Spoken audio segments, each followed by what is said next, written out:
Welcome to the Firearms Insider Gun and Gear Review Podcast, episode 276. On this show, we showcase gun reviews, gear, and anything else a gun enthusiast may be looking for. We strive to evaluate products from an unbiased and honest perspective. I'm your host, Chad Wallace from the Firearms Radio Network, your source for all things firearms related. Tonight on the podcast, we have the usual Zane, Tony, and me.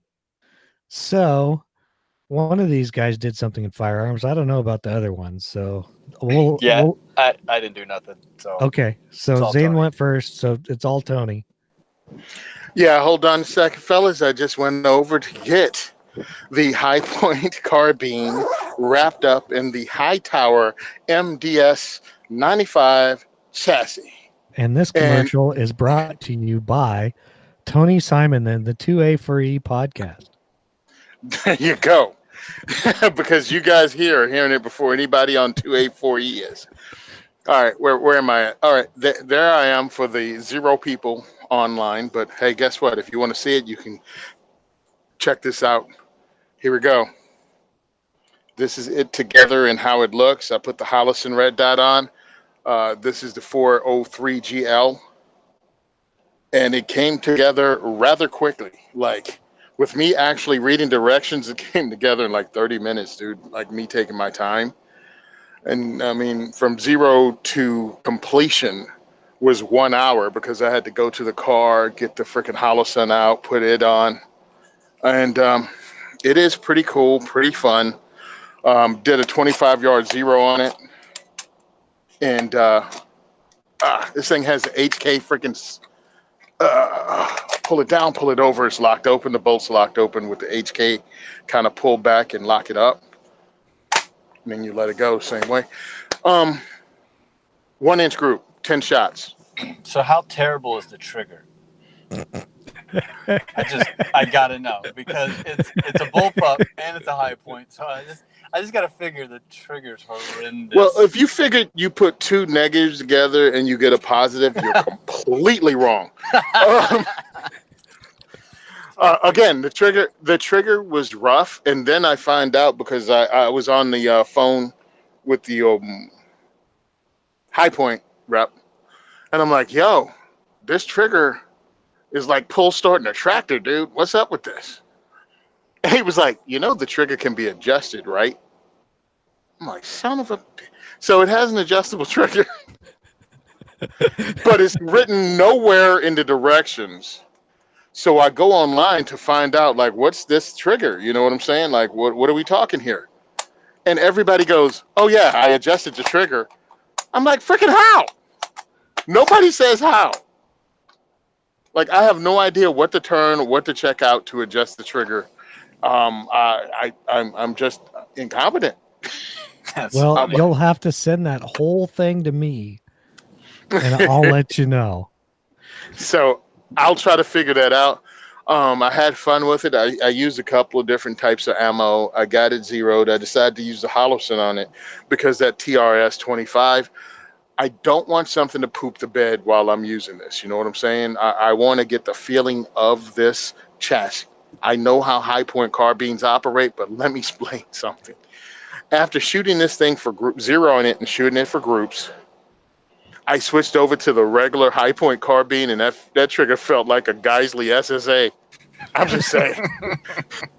Like I was shooting by accident. I was like, oh, wow, I didn't really mean for it to go off. I had to like back it down. I'm like, hold on a second. So yeah, the trigger. That's the trickiest thing with bullpups, especially with the chassis type kits. Man, it's hard to get a good trigger in that. But again, 10-shot group. All right, almost everything in one hole. I know I pulled one again because of the trigger.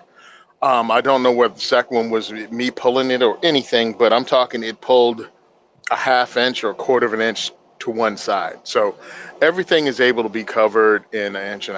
Let's go ahead and call the whole group 1.5 inches. Not bad. Shooting a bullpup off the foam action sports block. Just lay it down and just had it gripped like that. So it was kind of informal, but whatever. So I feel it groups fine. I feel it'll probably shoot better just standing up, shooting at multiple targets instead of trying to bench rest it. You know what I mean?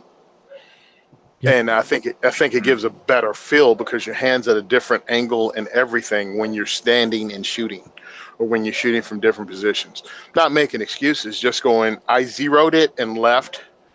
Um, but I have a good feeling about it. I want to enjoy this, so I'll go ahead and say I don't want to poop on it. So I'm going to shoot it more. Again, this was like 100 rounds. Just having fun. You should totally run a PCC match with it. Well, what's his name? Dave from High Point runs PCC matches with the High Point 9mm carbine and a 20-round mag. Yeah, So I've been following this guy who's been running a bunch of them with the Ruger PC carbine, and it's Mhm. kind of Yeah. funny because it's like everyone else has got their all tricked out, like and he's up there with Ruger and Glock mags. It's kind of funny, so you should definitely do it with a High Point. Well, people been inviting me, so yeah, I'll put a little more time in, and I think I might have an exemption on the 10-round magazine thing as a competitor. So I'll contact High Point and see if I can get a couple of Red Balls magazines. That's interesting. Yeah. Yeah. You didn't know that? Oh, I'd absolutely be a competitor anyways. Then. Mm-hmm. Yeah. Yeah. So I have to get the exemption. You have to belong to a group that does it, and I'm like, okay. I mean, what the frig is the Minuteman Challenge? It's a I group mean, that it's a does it. competition. Yeah. So I'm like, don't make me get this thing started up so I run around with 30-round mags and my ARs too. You probably shouldn't put that on the internet because your politicians probably don't realize that quote unquote loophole exists. Yeah, whatever, dude. Look, everything's on the internet already. They have people in Jersey competing in Jersey, and really, it really comes down to they're gonna go after everything regardless. So I might as well just roll with it. Yeah. Uh, of course, because I'm going to try to do this with other stuff too. And we had a question in the chat. Who makes the chassis, Tony? A company called High Tower Armory. Okay. Nice. See, you did well. uh, and I'm along with Zane. I didn't do anything. I did some show notes, which, you get us stuck with, and a review, which we will talk about later, shortly. So we'll get into the announcements. Bandwidth sponsor, Patriot Patch Co. Go join the Patch of the Month Club. You will not regret it. And then check out all the other stuff they have there for pre-order, new patches, old patches, all that stuff. Hey, What? never mind. Go ahead. Thanks. If you need some AR parts and are shopping gun tech, use our affiliate link. It's in the show notes. Go check out Gunstreamer for firearms content and mainly videos. And if you're shopping Amazon, please use our affiliate link at firearmsradio.tv/Amazon. And since Rob is not here again, I guess the views and opinions expressed in this podcast are those of the individual co-hosts and do not reflect the official policy or position of the Firearms Radio Network and or their employers. Viewer discretion is advised. This is especially true on live shows and when Zane's drinking. Which is not tonight. So it's probably probably be tame. Yeah, it should be pretty tame. So, well, we hope. I mean, we haven't got into the product spotlight yet. So I actually have a review. It is a local company, but it is Thor Targets, and they provided me with a steel target and stand and hanger. It's this particular one is called their Steel A-Zone set. And the set basically means it's those 3 parts. And, as you guys know, if you've done any shooting, reactive targets are great. Steel targets, best bang for your buck, pun intended. They give you a sound tone when shot. So you get instant feedback. And us old shooters, well, we like them too. So like I said, they gave me this target stand to review. Let's see if I can shorten this review for the podcast because, well, some of it's probably doesn't relate. I love steel for new shooters. I'm pretty sure other people do too, especially kids. I mean, kids are one of these that they shoot steel, they hear it, they see the splatter, especially if you repaint it. It's perfect for them. They don't have to go see where they hit in the target or anything like that. So that's always a big plus. And of course, if you want to see it, you just make the range safe and go paint some spray paint over it. Perfect. Third Targets uses what they call, or better than AR 500. And the AR 500 is pretty much the industry standard for steel targets. It's highly impact resistance. The Thor armor grade steel has a higher Brinell strength. And the simplest way to say is Brinell scale characterizes the indentation hardness of the material. So when you strike it with something, how it dents. So basically, it means this steel should last longer. They rate their targets not by caliber, but by feet per second, and they rate it at 3,000 feet per second at the impact point, so at the target itself. So if you put something out that 500 yards out there, as long as it's going 3,000 feet per second or less, you're good to go. So you don't really have to worry Which about is most rifle calibers, Oh, especially yeah. if you're out past a couple hundred yards. Exactly. And they recommend 100 yards for rifle rounds and 25 for pistol rounds distance for safety measures, to prevent back splatter, stuff like that. Which it's a good rule of safety for steel targets. Yeah, I've definitely been hit with some spalling for being too close. Exactly. So there is that. I didn't know reduced recoil rounds spalled, but all right, go ahead. I'm sorry. Well, when you're standing 5 feet from them. Yeah, they do. They do. So, like I said, this is the A zone set. It consists of the target stand and a hanger, but it also uses a 2x4, which is not included. But I actually got lucky and they gave me a 2x4. Not that I cared about that because, okay. But the nice thing about it using a 2x4 is if you have more than one target or more than one 2x4, you can set them up at different heights. So you can have a tall target, a short target. You get the idea. And when it gets shot up, you just put another one up there. You don't got to worry about your stand getting hit and getting banged up. You just exactly buy a new one. They're like $3 at the hardware store. Exactly. And an 8-footer is definitely not what you want. So you cut it in half and, you're good to go for a long time. So there's that. Their target stand is pretty nice also. It's also steel. It's not like the steel target, but it is steel. It is shaped like an H with one leg being longer than the other. It's kind of bent over, so it sits down fairly well. Basically, the longer feet are made to set forward, so it offsets the weight of the target that hangs off the front. Okay.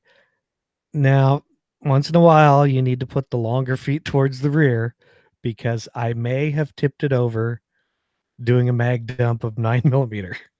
So this was out of a subgun. So if every single one of the 30 rounds hits it, it fell over. So there is that.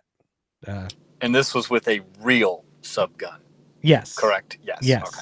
So yes, not it was with the happy switch. Right. And of course, nobody got video of that. So there is a link to a compilation video in the review. It should come up when you go to the review at the firearmsinsider.tv. And it basically shows the steel just being shot with a bunch of different stuff. So there's always that. Let's see, where was I? got the H part, longer feet forward. So basically you insert the 2x4 into the stand, and the 2x4 holder is actually bolted on. So if you were to damage it, you could get a new one. And that's a plus, basically. And then the hanger slides over the top of the 2x4. It's got a little peg. And your target has a slot. You just kind of slide it over. And there you go. There also, once you have the stand, that's hanger, you can buy various other steel by itself, of course. They have little 6-inch round gongs up to like, I think, 12-inch. They have like a torso plate. So they have a bunch of different ones. And if you just don't want to shoot the same target all the time, or you can buy the whole set again, of course. This A-zone target, it's meant to replicate the A-zone in like USPSA. It's a little different shape, but the size is about the same. I think it's like 9x15 approximately. One nice thing about steel targets is it does have two sides. They come painted white, and whatever they paint them with is much better than the cheap spray paint I bought. But hey, doesn't matter. It all's coming off. But since it has two sides, if you have more than one target or you want to do it for training or fun, you could paint one side of the target a different color. Like with training, if you had a bunch of them, you could say, hey, shoot the blue target, or, whatever it amounts to. All of their standard ones, except some of their 22 ones, are 3/8 thick of their steel. So if you're ordering it, the bigger size you get, the more it's going to cost. A little more it's going to cost for shipping, or to carry around out to the range. They have the quality, you can definitely see. The welds on like the hanger and the post and the bends, it's cut out with their name for the stand. The quality is definitely there. The steel target itself isn't sharp. I mean, it's sharp, but it's not like sharp. It's hard to explain. It's not rough until maybe you skip a bullet off the side edge. I did, however, not follow directions and shot the plate at 30 yards with a 5.56 55 grain, just standard everyday bullet. It did, which is going faster than 3,000 feet per second at 30 exactly. And it put a tiny, and I mean tiny, I put a picture, pit in this thing, and you can look at the picture and it's not, you can't really even tell, and you can't even really hardly tell in person, if that gives you an idea. And there is a disclaimer that says don't try that yourself. Nobody, Thor, me, Firearms Radio Network does not recommend it. But I've basically shot these things from 22 long rifle, of course, doesn't do much, up to 12 gauge buckshot, 223, 5.56. So as you can tell, it's still holding up. I didn't take a after picture, but basically that one little pit is the only place that you can even tell there's been anything on this target. So, of course, if you're in the market, check them out. They do ship stuff. We also have there's a code in the review for, I think it's 10% off, but don't quote me. It is some amount off. So you can use that code. The code means nothing to you guys, but it's just a code of a friend of mine that they made up for him. And they said, just use his code. So, hey, you guys get a % off code. So the Firearms Insider 8 key points, claim to fame. Well, it's a quality steel target. Imagine that. Target market. Shooters wanting reusable targets. Features and benefits. Impact rating, 3,000 feet per second at target. It's harder than the AR 500 steel. It uses cheap 2x4s. It is a steel base, steel hanger, and it is shaped like the A-zone. The other aesthetic options, finishes, I just put a link to other sizes, shapes available. There is a thing from Facebook on what somebody said. They even shot a 308 at it at closer range than they were supposed to, and it basically did what the 223 did. So, well, and also, to be fair, 308 is slower than 5.56. It is. It's just a heavier bullet. I would not shoot these with armor piercing, unless you like holes in your target. But yeah, I would not do that either. I found one review on YouTube of the steel, and it's kind of hokey, but they shoot it with all kinds of stuff. In fact, they even put some holes in it. So it's worth going to the review and watching it. Price point, the complete set for this A-Zone set is $150. So if you need it now, you can go to Thor Targets, and if you use the code, it's the number 4 and then it's EATS, it will give you that percentage off. So our rating, pros, it's durable, breaks down for easy transport, uses cheap 2x4s. I actually liked the A-Zone one. He actually let me pick which one I wanted, if I wanted a round one or this one, and I opted for this one because it's cooler. Basically, the only cons I could really find with this is if you're shipping it to some place like Florida, it's going to cost you a little bit to ship. So the score, I gave it a whole 8.75, which is somewhere between great and amazing. So there's that. They did supply it. It is good steel. So go check it out. And the price looks about on point with like regular AR-500 type targets I've seen. Yeah, And like I said, I think this is one of the more expensive. I think if you just get like one of the round ones with the stand and stuff, it's a little bit cheaper. Plus, I think it would cost a little less to ship because it doesn't weigh as much. So that's the review for today. And so since we're trying this, that was the Thor Targets Steel A-Zone set, because somebody asked us if we could do that, and I thought it was a great idea to say what we're talking about or reviewing after we do it also, because they forget, and I'm notorious for that too. In fact, I've been known to go back in my podcasts and be like, oh man, what did I miss? Where was that? And then I have to write it down. So you guys got any more things on the review or not? I'll take that as a no. So, product spotlight and discussion. First up, I'm going to say this probably wrong, but it is the Gerson MC28SA-TV with an MSRP of $465.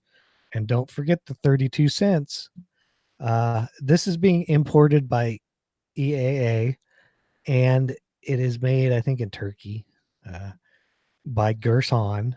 It is a striker fired full size 9mm, 3-dot sights, interchangeable grip inserts, accessory rail. And this particular one comes with an electronic red dot on the slide. With a manufacturer's suggested retail price of under $500, as you could tell. It says it's the first reasonably priced street optic one. Street price is what, $350, I think is what Tony said around. So it's a pretty good deal. I did send them an email a few days ago, and they never got back to me with more information. So basically, it's got a 4.25 inch barrel, 15+1 capacity. It's 1.2 inches wide, 6.75 high, and 7.6 long. And you can get it in black, stainless slide, or flat dark earth. Let's see. They weigh 1.8 pounds, whatever that is. And what I was really concerned about was not so much the gun as the red dot itself, because there's like zero information on it. I know Tony was watching a video before the show, so I'm hoping that he'll be able to tell me a little more. Nope, won't be able to tell you anything. All right. That's it's about 29 ounces, by the way. My math is correct. I don't math either. So I'm looking at this thing, right? And I'm reading any review I can find on it. I'm reading things. Tim from the Military Arms channel did a review on the initial pistol without the red dot and the red dot cutout. So I hate to say it, but again, when you're doing a website, you got to give us information. I want to know what footprint this red dot has. That was one of the specific questions I asked in my email. Yeah, I No. mean, is it? I mean, because the thing from the article written by NRA, when they checked it out, they say it's pretty much almost a clone of Smith and Wesson M&P, even though the back half doesn't look like it. They hinted at it being able to use the same holster in one of the articles. So, yeah, NRA Rifleman has a 2-paragraph thing on this where they answer no questions either.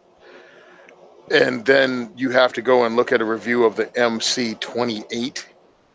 And I was reading that, and that's where they hinted at it has it goes into the Smith and Wesson holster. Right. Buzz Gun Shop has it. I want to see if they have the optic version, because this was imported by a company named Zenith instead Right. of EAA. Now this comes with the optic installed, correct? Yes. Yes. It's their own optic. So I guess my question is, why is it mounted to a mounting plate? If it, I think that's a failure point. If you're sending it with the optic already pre-installed, why are you adding mounting plates? I guess for if you want to use your own optic, but at that point, don't send me the optic. I don't know. That's weird to me. Yeah, I don't know either, because if you look at the picture, It kind of looks Delta Point Pro-ish. yeah, it's just it But doesn't the really pistol look looks kind of Smith and Wesson-ish. ish. It's ugly. The Well- optic's ugly. I'll tell you that much. Though I think the whole gun, the frame is ugly on the gun. But it's hey, not attractive. what But is to be this? fair, I'm a It's Glock fanboy, and Glocks aren't really attractive. So in the words of other podcasters, it is a Glock derivative. I'm pretty sure it's a 1911 derivative. Oh, It's definitely a 1911 derivative. Or savage. I don't know. I exactly. I'd actually want to see one of these in person before I would, be like, okay, I might look into this. But and I think Tony was saying, what's just the one without the optics, like street price around $200 sometimes. $200, yeah. Yeah. It's So 400 at Cabela's, hey, according to the website. well, yeah, but So I have a question, something I just noticed. When was the last time you saw a Phillips head screw on an optic? Don't they use Torx or Hex on everything? This has Phillips Hey, screws. That's where's They're gonna where's bring the Phillips back. screw? Where are you getting this picture from? from the thing you put in the show notes. Okay, because I'm not seeing. You got to click on. I Yeah. see that Phillips screw down. Is that doesn't scream quality to me? that I don't there know. screams Turkish quality.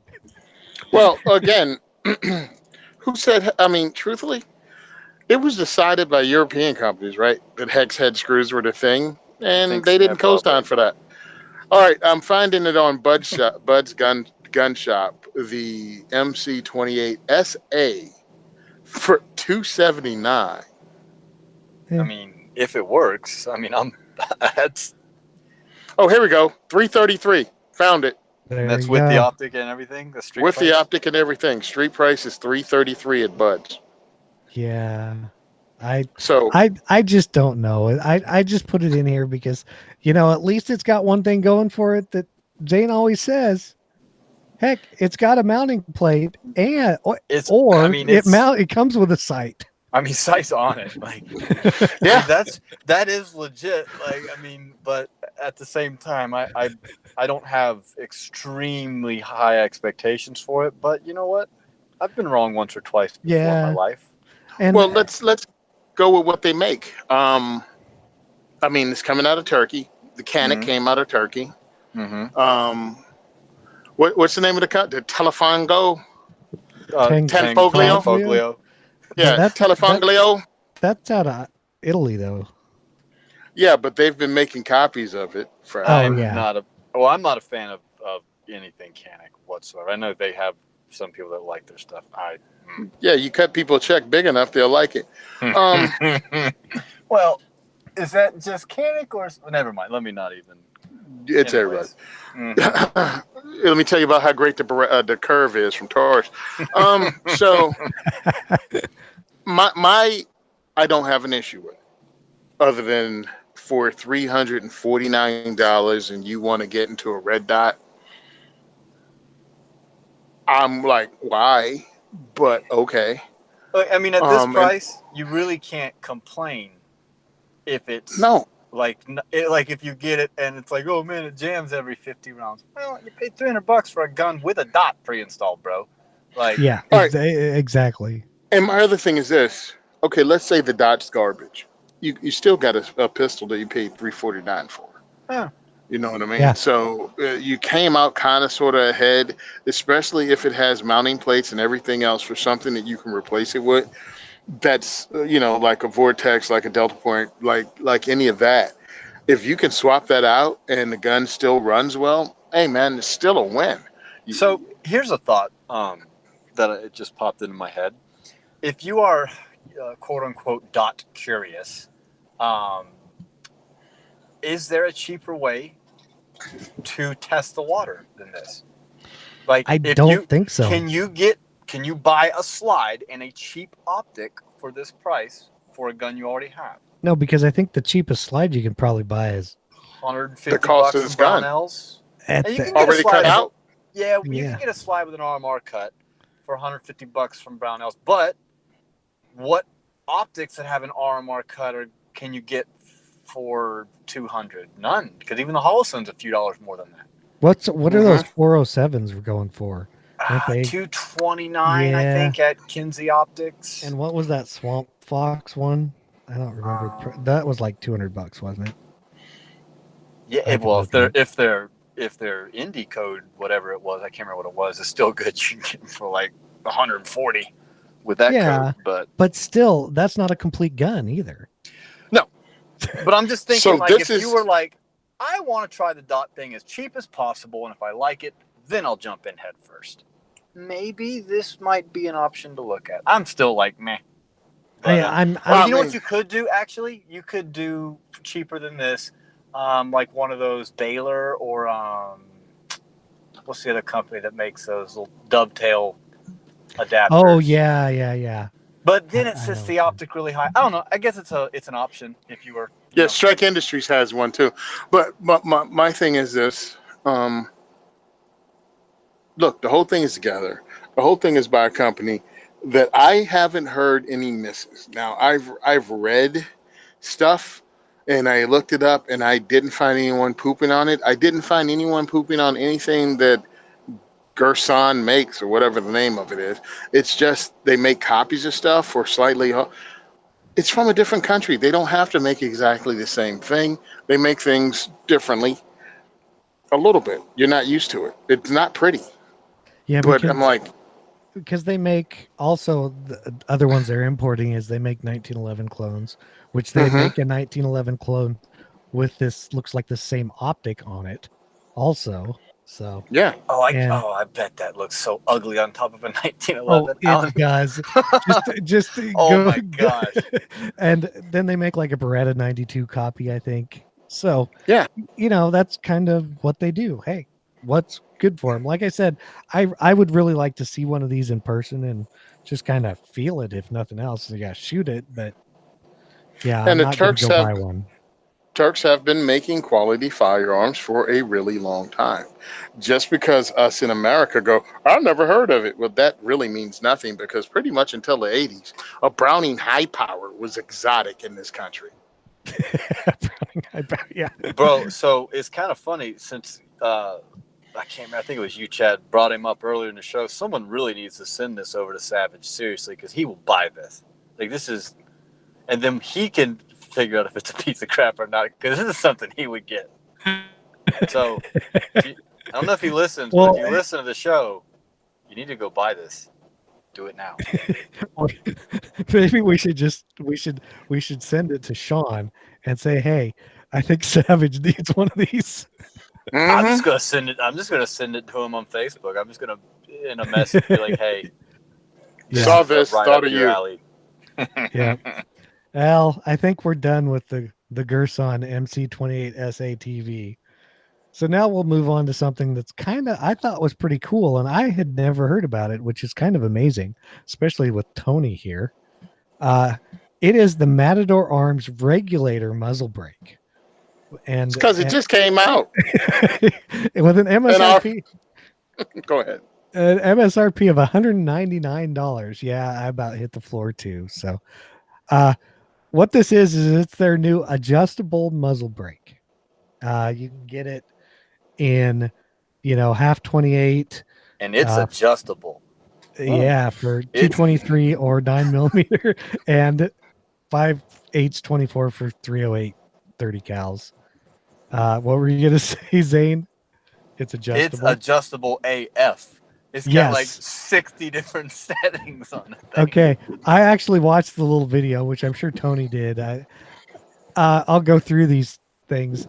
Basically, when we say it's adjustable, and what it is it's got 60 plus settings, from full shut off, which basically makes it not a muzzle brake, to full open 100%. No tools for adjustment. It has a clicking lock nut. It is a triple chamber brake. Ports reduce muzzle climb when fully open.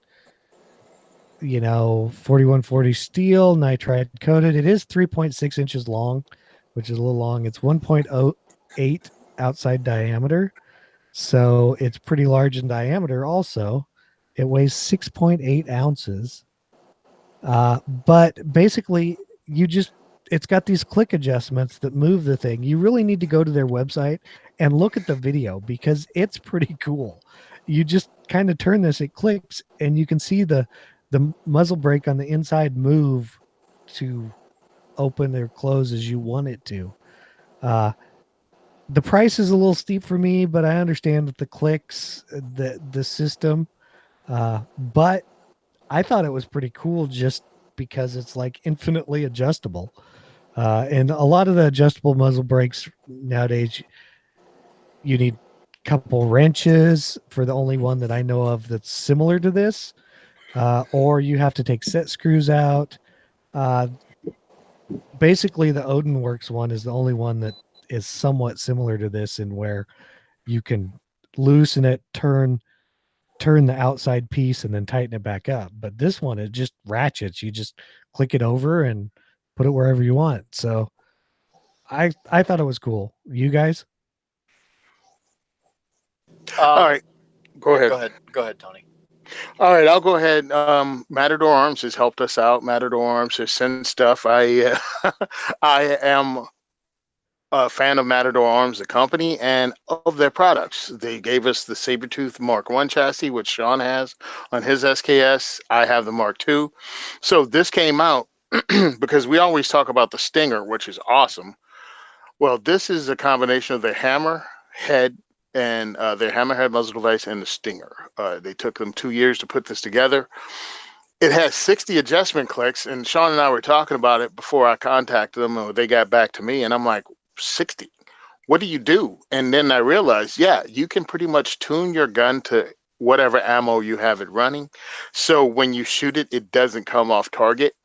So like for competition people, when they're transitioning from target to target or putting multiple rounds on one target, gun won't move because you can adjust it to whatever ammo you're using. And again, without using any tools.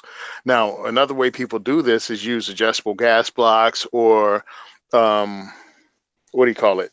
Buffer springs and buffer weights. Like they mess with all of that. This, it's a friggin' muscle device that you install and you click with no tools.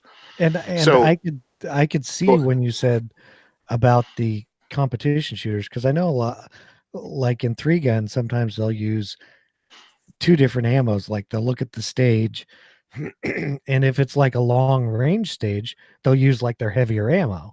And if it's just a like up close shoot everything stage, they'll use the cheap blasting ammo. But with this, they could actually know that, okay, for this ammo, I need to go 3 clicks open more, or whatever it is.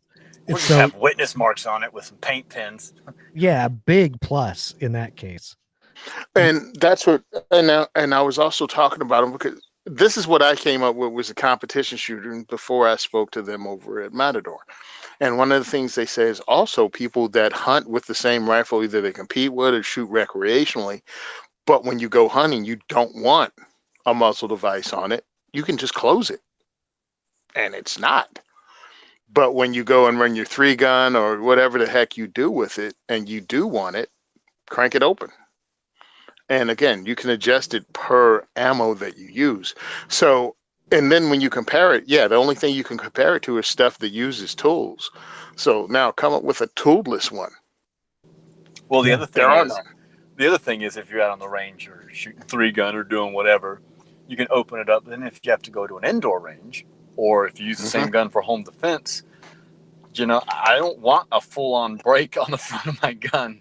I don't care Well, how much ear if- pro if- I got on. I If don't Tony's next to me, I'm opening that thing all the way up. like. I don't know if you've ever shot a gun with a break indoors. I don't care what kind of ear pro you wear. It ain't fun. No. Yeah, I'm not. Yeah, it's not fun. But yeah. So the price is that's a lot of money for a break. But again, R&D that went into designing it. It's not okay. I get it. I don't know if that. I'm curious to know how much difference between like setting 53 and 54 there is. Like, does it need 60 settings? But I guess you can always go 2 clicks, right? So I guess it's not a bad thing unless they could have. If they could have saved clicks and brought the price down, I think they should have done that. But if it would not have Nope. saved any money, then sure, go with all 60. Well, and the other Hold thing on. I could. Here's the answer I got for the 60 clicks, by the way, because of Okay. course that was the second question I asked. Yeah, I'm like that's like It is yeah. the mixture. The reason it's 60 is because it's a mixture of geometry and maximum versatility. They'd only wanted a 20 position switch, but they were able to give more, so they did. So it's 60. Because But 20 sounds way more reasonable, right? Because yeah, I'm thinking of it like an optic. Like if someone gave me an optic that had 1/64th MOA clicks, I'm like, nah, I'm good with my quarter MOA clicks, bro. you know. So, but I mean, again, if you're not giving up anything to do that, if it's not costing more, you're not giving up anything, then sure, go for it. yeah, because I understand this was designed by them, built by them, prototyped by them, and it wasn't like the first prototype knocked it out the park. I mean, it's been a steady thing. So yeah, it's going to cost what it's going to cost because guess what? There is nothing like it. There is no other thing out there that does this without tools. None. Yep. So Yeah. for Odinworks to come up with one, Odinworks has to invent one. And what do you think the Odinworks one's going to cost? Yeah. Well, and Because $198. I think the biggest pro to this is like the versatility, right? You can do a bunch of stuff with it. I think if you're a really hardcore competition shooter, this is probably not really going to be your thing because you're going to tune the rifle and you're going to leave it alone because you're going to have different rifles for all your stuff. But if you got one rifle you want to do a bunch of stuff with, might be worth spending the coin on something like this. I don't know. Think about this with 308 though. 308. It's going to make a huge difference with 308. Like nobody's 5.56 is kicking their butt, but if you can get a 308 red rifle just to stay on target by cranking this open or close, yo, dude. And if you're really cheap, just buy a bag of crush washers and you can just move this to your different rifles every time you go shoot something. Actually, it wouldn't work between 5.56 and 308, different thread pitch, but it was a fun thought. Yeah, it was funny. I do, and I do like the idea of it. I mean, it's fantastic. I mean, yeah, I'm sure it took them a long time to come to fruition, and these kind of click adjustments that aren't gonna, loosen up, etc. while shooting. I mean, think of the force going through that thing. It's probably worth it to some people. I don't think it's worth it to me, but I really like the idea. Yeah, and I mean, for me, hopefully I'll be able to get one of these when they finally ship next month. But we'll see. and I'll let you know because I'll put it on one of the guns here, and we'll see what it does because we got the other lightweight build that I have, and we get it on the range, and I can let you know. Might even do a little thing to see how much it does come off target, but You know what? whatever. You know what you need? Who needs this? A grid. It's Need a Zane. grid. Oh yeah, because my reduced recoil. It's No. hysterical. You need the 9mm version for your PCC.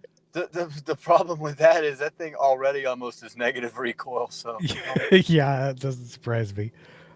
But yeah, that's what you need, Tony. Is like you said, you need a grid on Mhm. like to put behind it, a flat platform that's smooth, and shoot it off of like a bipod or a lead sled, something like that. And so you can measure the distance it moves back and see the distance it moves up. Wow, you costing me a lot of money. No, I'm just thinking about some graph paper, putting it on a poster board, and having somebody hold it up at the range as I shoot it. But hey, listen, science, whatever. Have Sean do it. Oh wait, We'll we see. want it done right. You know what? You better quit goofing on my friends and my friends' company, or I'm going to fight you. You know we all love Sean. So that was the Matador Arms regulator muzzle brake. So next up is something that's neat but not super exciting. It's the Ruger American Hunter. It's an MSRP of $799. Basically, it's their American rifle Hunter chassis from Magpul in gray, whatever color gray you want to call it. But you can get it in 6.5 Creedmoor or 308 Winchester. Both are the same price. They're both short action. They both use AIC Accuracy International pattern magazines for 7.62. They come with a 5-round PMag version.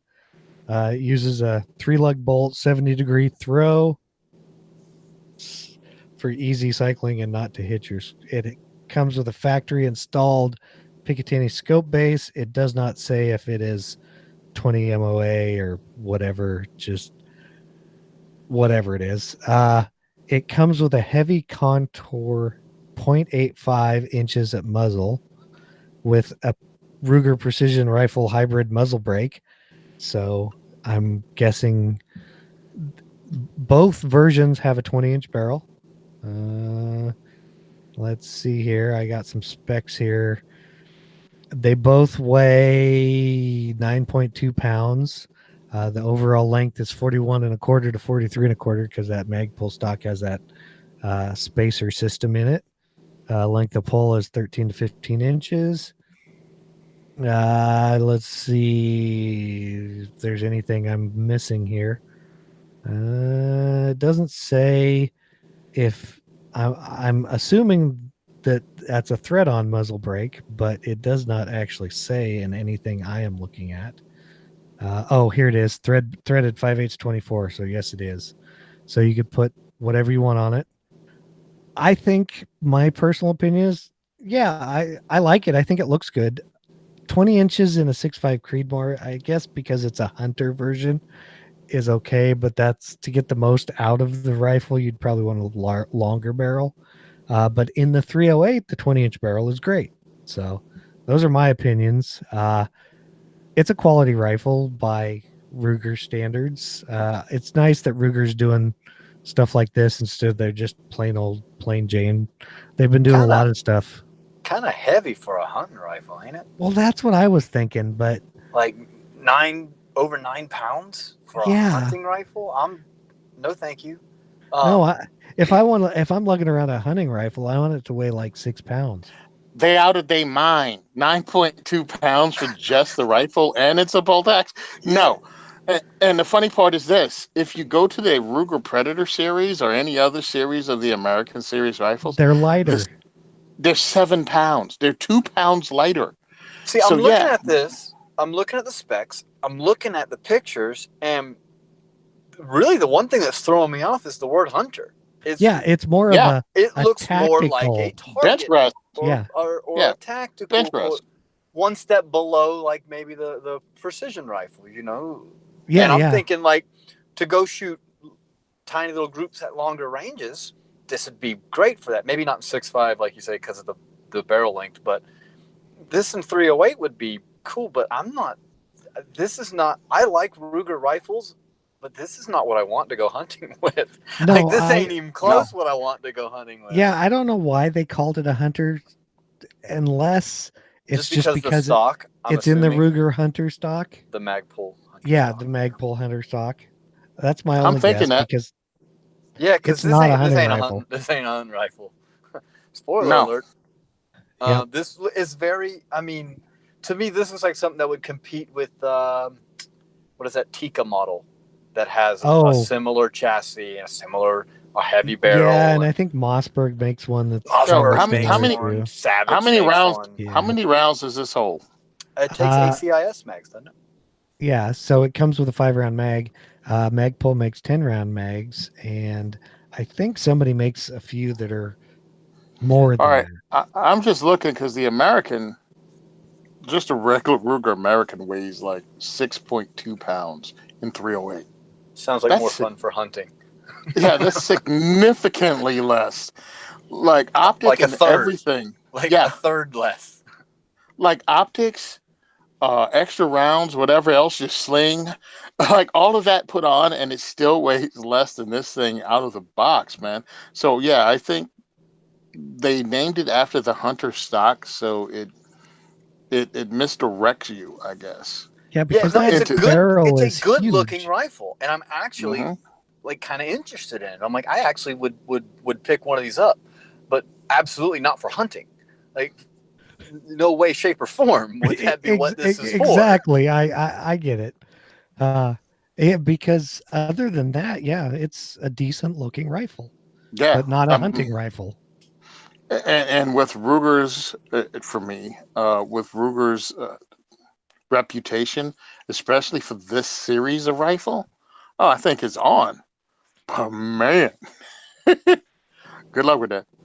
Yeah. Yep. So I got called an elitist in a gun group this week on Facebook because I was trash talking some Ruger pistols, and they're like, "Oh, you just hate Ruger," and I'm like, "No, I like a lot of stuff Ruger makes. It's just some of their pistols leave some to be desired. But no, Ruger makes a lot of really good stuff, and the American Series rifle is, in my opinion, one of those things." Yeah, I really think it is.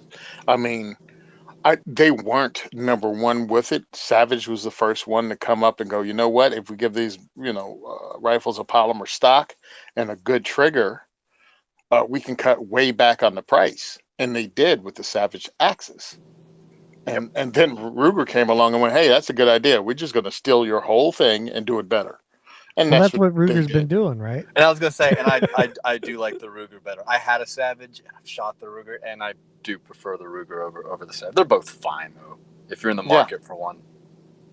Yep. So it's good to go. And by the way, Savage didn't put a good trigger on the first one. They did not have the Accu trigger on it. Ruger was the first one that came and put their accurized trigger on their entry level rifles and just kicked the industry's butt. True. But man, this is freaking heavy. And yeah, it seems like more of a bench rest type thing, not a hunting. I mean, if you hunting, you better be taking a quad out. Either that or you're sitting in a stand all day. You're not. Hey, sitting in the stand. You're not. I mean, and then so with even that kind of hunting, right? If you're mobile or sitting in a stand, well, at that point, I want a little bit longer barrel, to get the full, especially with 6.5. The idea of the shorter barrels because it's good for hiking around in brush and stuff. So yeah, and to save weight, and it doesn't do that in this but case. when you put this huge barrel on it, I don't. When think you that's put a enough. barrel almost an inch in diameter.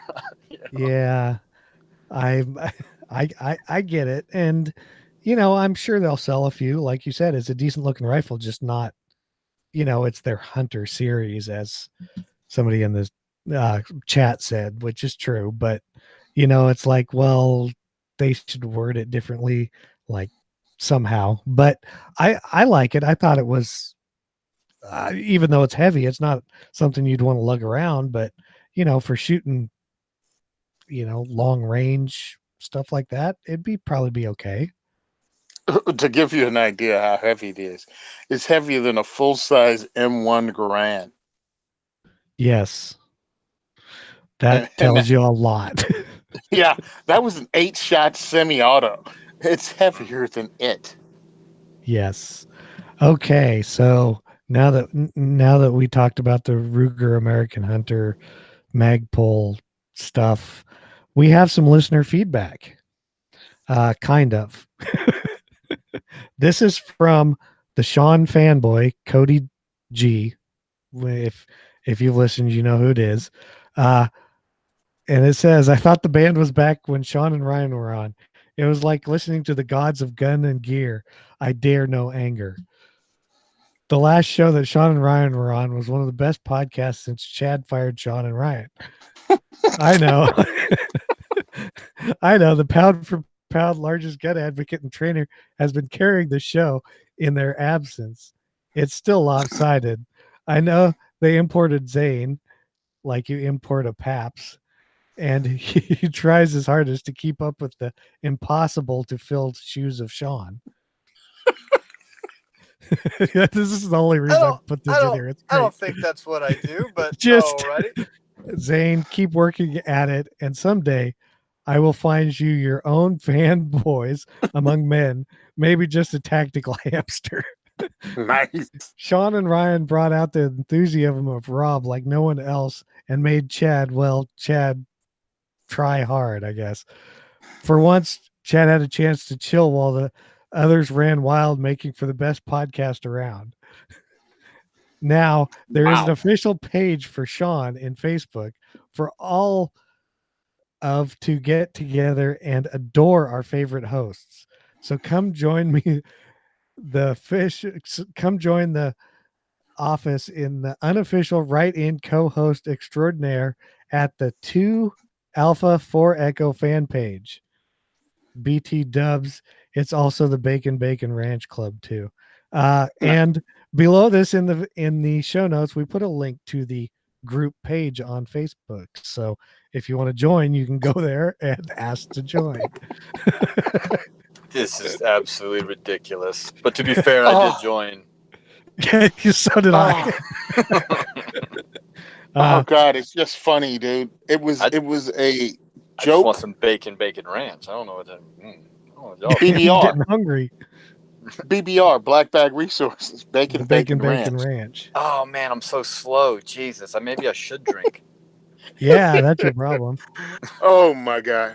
It was really funny. We had episode 60, and we were talking about something, and it was a critique I got that I'm monotone.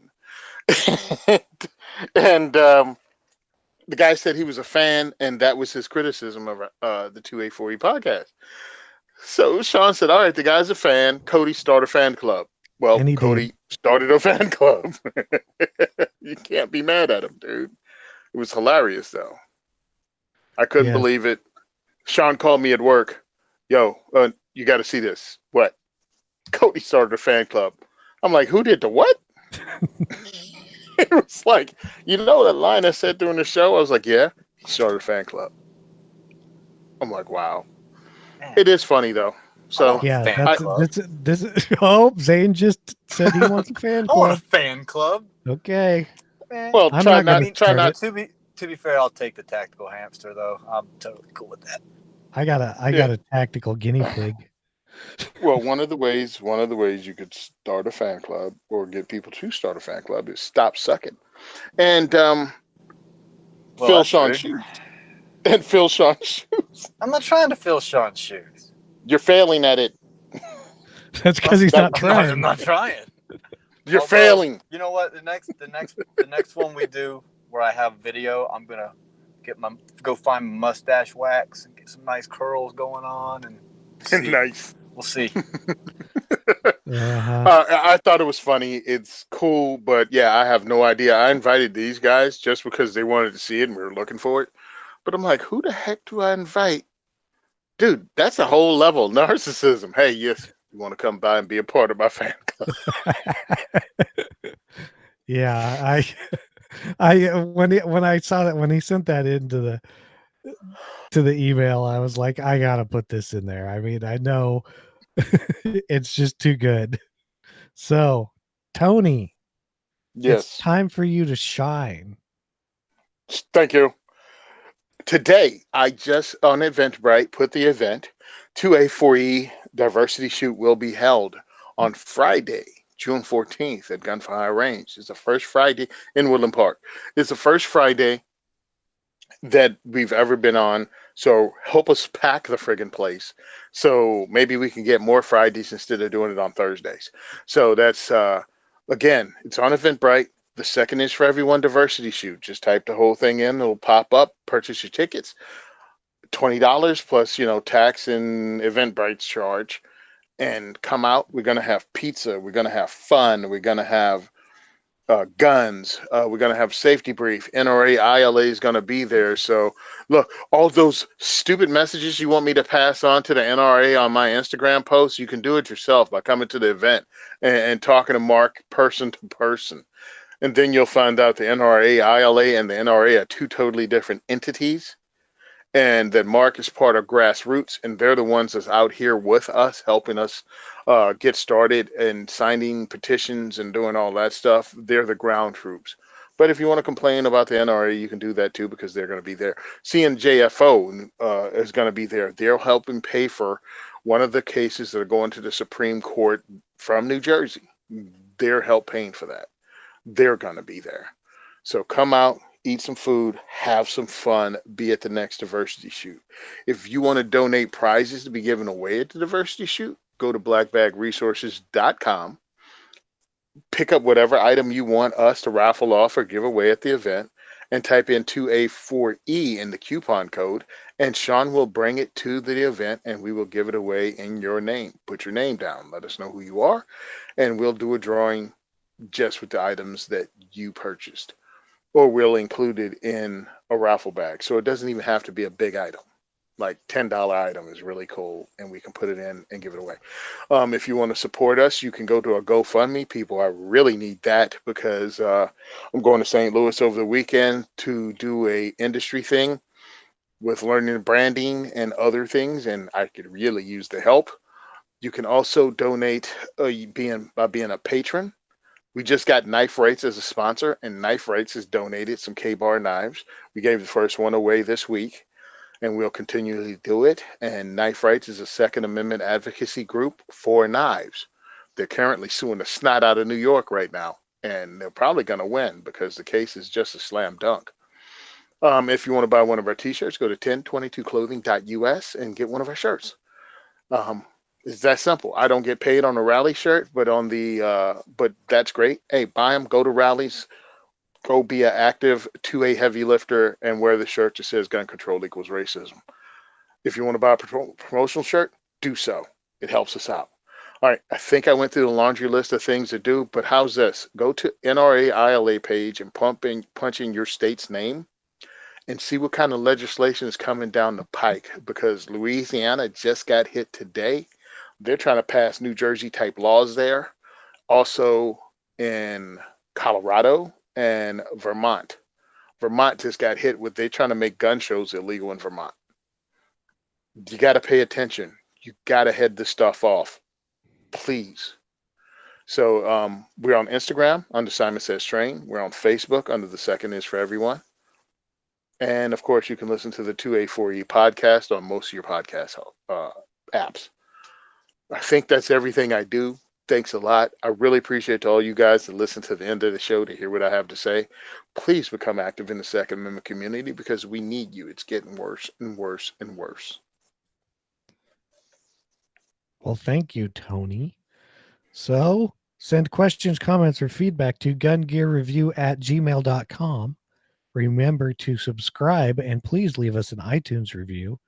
Check out all the other shows, great shows on the Firearms Radio Network app, firearmsradio.tv. Be sure to visit the Firearms Insider for reviews. Check us out on Facebook and Instagram at Firearms Insider. And thank you for listening to the largest pound for pound podcast on the network. And we are out. Bye, Felicia. No, you did it wrong. Oh, really? Yeah, it's by Shanisha. Shanisha is still in the show notes, I see. No, I'm keeping it in there for good. Really? That's you. We're gonna go with that. Hold on. Yes. Take two. Click. Take two. Bye, Shanisha.